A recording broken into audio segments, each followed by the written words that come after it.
Olha, a grande expectativa desta segunda-feira, reunião de líderes, reunião no Congresso Nacional, capitaneada pelo presidente da Câmara, o deputado Arthur Lira, para discutir a questão dos combustíveis e pode haver uma discussão também sobre a possibilidade da abertura de uma CPI, uma comissão parlamentar de inquérito para investigar a Petrobras. Girando então os nossos comentaristas, Ricardo Salles e Amanda Klein, começando por você, Salles. Essa tentativa de abrir uma CPI num ano eleitoral, isso pode ser uma vantagem, uma desvantagem para o governo? O que pode acontecer na sua avaliação?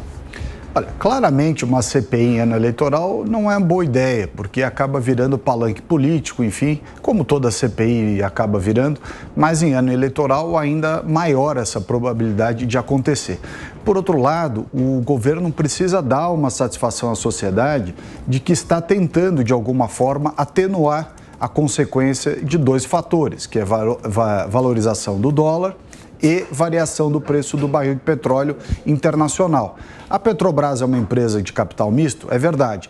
Tem acionistas privados que, obviamente, não querem e, na qualidade de investidores, tem sentido não querer diminuir os seus lucros para controlar preço.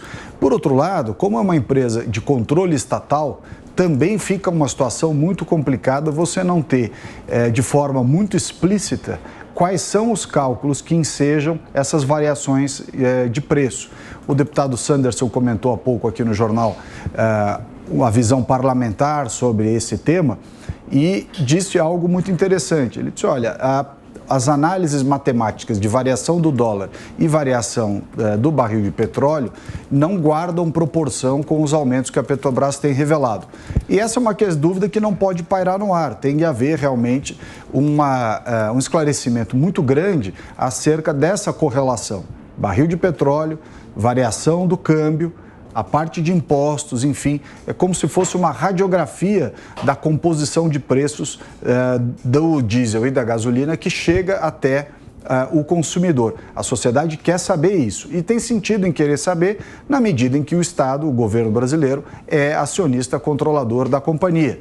Razão pela qual eu tenho defendido desde sempre que todas elas, a começar pela Petrobras, deveriam ser privatizadas. Há um aspecto importante também que sempre deixa uma dúvida. Nem todo o refino de derivados de petróleo ele vem de fora, ao contrário, a Petrobras tem cerca de 80% do refino feito aqui, ou seja, produto brasileiro, petróleo, refinado no Brasil e abastecendo o mercado brasileiro. Só cerca de 20% deste produto final refinado é que vem de fora. Portanto, não é todo o efeito internacional que deveria, pelo menos poderia, estar sendo, ter a paridade, né, o programa de paridade internacional aplicado. A parte que é brasileira, produzida no Brasil, refinada no Brasil, poderia, em tese, ter um tratamento diferenciado. Mas tudo isso obedece à lei das estatais, tem que respeitar o acionista, ou seja, a fórmula começa por desestatizar a companhia. Bom, Amanda, você consegue entender por que a Petrobras é uma estatal, mas mesmo assim o próprio governo está pedindo uma CPI para investigá-la? O presidente indicado da Petrobras pelo presidente da República não vai ficar, ele já está de malas prontas para sair. Esse preço, essa negociação de preços da Petrobras depende apenas de fatores internacionais ou também de fatores aqui de dentro do nosso país? Depende de tudo, Adriana. Na verdade, para esclarecer essa equação, né, que rege o reajuste de preços da Petrobras, não precisa nem de CPI, porque o próprio ministro do Supremo, André Mendonça, deu 5 dias para que a Petrobras esclareça essa sua política de aumento de preço e, salvo engano, dos últimos 60 meses, assim, 5 anos, não foi nem só de agora, não. Então, vai pegar governos anteriores também. Agora, eu continuo reforçando aqui a minha impressão de que essa CPI não faz sentido nenhum, não tem nenhuma lógica, vai acabar virando munição para a oposição, porque o governo vai investigar a sua própria estatal, que ele controla, que ele nomeia os presidentes e vários membros do Conselho de Administração. Não faz o menor sentido. É a 4ª vez que o presidente Bolsonaro está trocando o presidente da Petrobras. E isso, ele nem tenta esconder mais o seu desejo de interferir na política de preço. Se não é mudar a política de preço de paridade de importação, porque ele sabe que isso é difícil, é pelo menos no sentido de tentar segurar os preços, de congelar os preços até a eleição. Por isso que ele quer colocar o Caio Paes de Andrade, quer tirar o Zé Mauro Coelho, só que ele não contava com a resistência do Zé Mauro Coelho em sair. E tem uma série de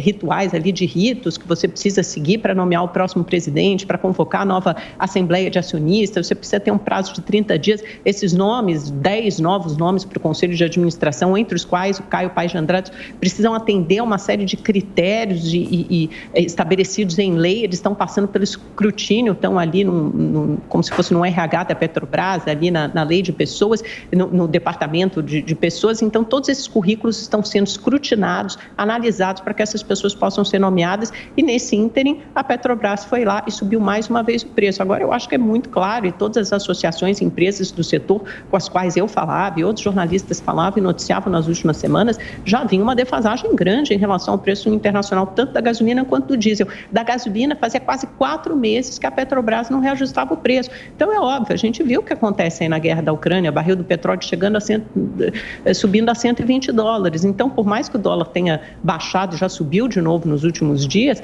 tem uma relação de preço aí que deixava óbvia que havia uma defasagem. O que tem de caldo político nessa história inteira é o seguinte: o governo não fez direito, está completamente perdido. Talvez tivesse sido mais eficaz adotar uma política focada em quem mais precisava, em quem era mais afetado pelo alta do preço do combustível, ou seja, gás de cozinha às famílias pobres e também o diesel para os caminhoneiros, para os motoristas de aplicativo, para os taxistas.